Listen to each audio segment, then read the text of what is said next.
ناظرین اکرام السلام علیکم۔ حضرت محمد صلی اللہ علیہ وآلہ وسلم کے ایک امتی کے لیے آقا علیہ الصلوۃ والسلام کے دربار میں حاضری کے لمحات اس کی زندگی کا حاصل ہوتے ہیں۔ اس کائنات کے خالق و مالک اللہ وحدہ لا شریک کے بعد کائنات کی سب سے بڑی مقدس ترین محترم متبرک ہستی خاتم النبیین صلی اللہ علیہ وآلہ وسلم کی عظمت و شان سمجھنا اور آپ کے فضائل و تعریف بیان کرنا عام انسان تو ایک طرف، بڑے بڑے علماء، دانشوروں، فلسفیوں، سخنوروں کے دائرہ ہائے فہم و ادراک اور قوت بیان سے باہر ہے۔ مسجد نبی صلی اللہ علیہ وسلم اس کرۂ عرض پر وہ متبرک مقام ہے جسے اللہ کے آخری نبی صلی اللہ علیہ وآلہ وسلم نے انسانوں کی روحانی تربیت، دنیاوی فلاح اور آخرت میں نجات کے لیے رہنمائی کا مرکز بنایا۔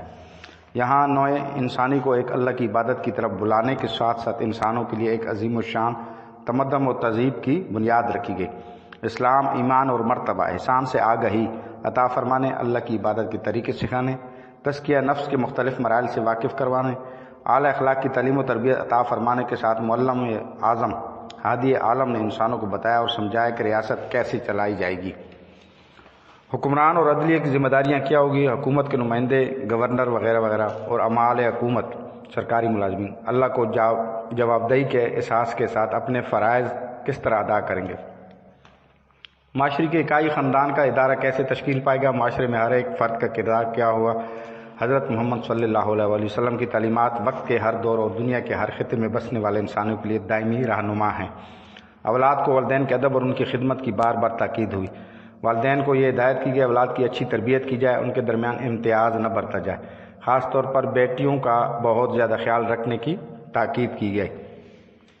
اس راز سے پردہ کشائی ہوئی کہ بیٹیوں کی اچھی پرورش اور اچھی تربیت والدین کے لیے دوزخ سے نجات اور نتیجتاً جنت میں داخلے کا ذریعہ بن جائے گی۔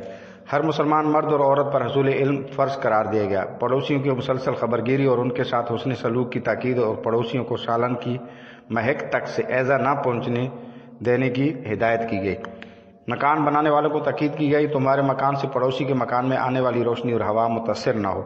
شہر میں راستوں کی پیمائش، راستہ چلنے کے آداب، گھروں اور آبادیوں کو صاف ستھرا رکھنے کا حکم، آبادی کے لیے صحت کے تحفظ، بیماریوں کی مؤثر روک تھام کے لیے اقدامات کیے گئے۔ شہروں کو ایک حد سے زیادہ وسعت نہ دینے یعنی شہر کے رقبے اور آبادی کو کم رکھنے کی ہدایت کی گئی۔ ماحول کے تحفظ کے اہتمام، شجرکاری کی ترغیب، حسن معاشرت کے لیے پڑوسیوں، رشتہ داروں، احباب کے ساتھ اچھے تعلقات اور ان کی طرف سے ہونے والی ناگوار باتوں کو نظر انداز کرنے کی تلقین نے ماحولیاتی تحفظ اور حسن معاشرت کے لیے راہیں ہموار کی گئی۔ تعلیمات نبی صلی اللہ علیہ وسلم سے ہمیں رہنمائی ملتی ہے کہ سیاست، صحافت اور معاشرت میں کن اعلیٰ اصولوں اور کن ضابطوں کی پاسداری اور پابندی ضروری ہے۔ کسی قوم کے ساتھ جنگ کی نوبت آ جائے تو جنگ پر آمادہ دشمن کی جان، مال، آبرو اور ان کے بچوں، بوڑھوں، عورتوں کا کس طرح خیال رکھا جائے گا۔ جنگ کے دوران درختوں، فصلوں، مویشیوں وغیرہ کے تحفظ کے لیے کیا کیا جائے گا۔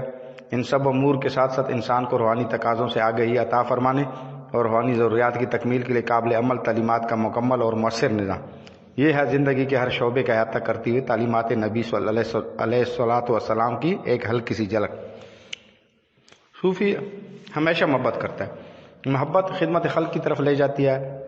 فکر تصوف کی روح ہے۔ قصہ سیف الملوک و بدیع الجمال میں تصوف کی مختلف منازل مثلا استغنا، حیرت اور فکر کا تذکرہ جامع انداز میں کیا گیا اور ان کے معنی و مفہوم کو اسلامی فکر کے تناظر میں واضح کرنے کی کوشش کی گئی ہے۔ سلوک کے راستے پر چلنے والوں کی زندگی میں ایک ایسا مقام ضرور آتا ہے جب کچھ دیر کے لیے شریعت کی پابندیاں نظر انداز کر دی جاتی ہیں۔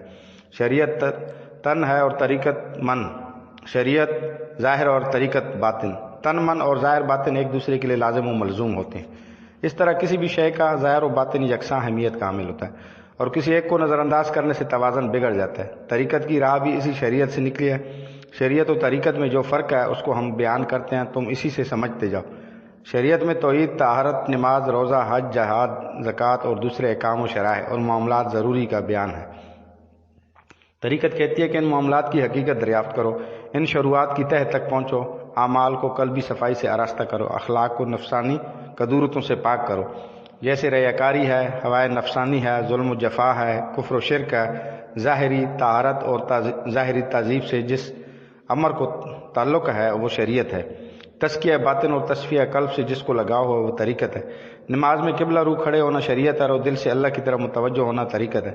آج کل لوگوں کی اکثریت یہ نعرہ لگا رہی ہے کہ حکمرانوں معاشرے کو تبدیل کرو، سچی بات تو یہ ہے کہ یہ ہمارا معاشرہ ہے اور ہم اسی معاشرے میں سے ہیں، اس کے لیے ہمیں خود کو کوشش کرنی ہوگی۔ اگر ہم نے اپنے آپ کو بدل لیا تو سمجھ لی کہ ایک دیا روشن ہو گیا۔ اگر ہم چاہیں تو ایک دن میں تبدیلی کے کروڑوں دیے جلا کر اس معاشرے کو امن، محبت اور بھائی چارے کی روشنی فراہم کر سکتے ہیں، مگر کیا کریں، ہمارا غصہ، ہمارا انقلاب، ہماری تبدیلی وقتی ثابت ہوتی ہے۔ ہم بھول جانے کے عادی ہیں اور دوسروں پر تنقید اور نکتہ چینی ہمارا قومی مشغلہ ہے۔ ہمیں چاہیے کہ اپنے معاشرے پر توجہ دیں، اپنے ارد گرد کڑی نظر رکھیں اور اپنی اپنی جگہ پر اس معاشرے کو بدلنے اور بہتر سے بہتر کرنے میں اپنا مثبت کردار ادا کریں۔ وما علینا الا البلاغ۔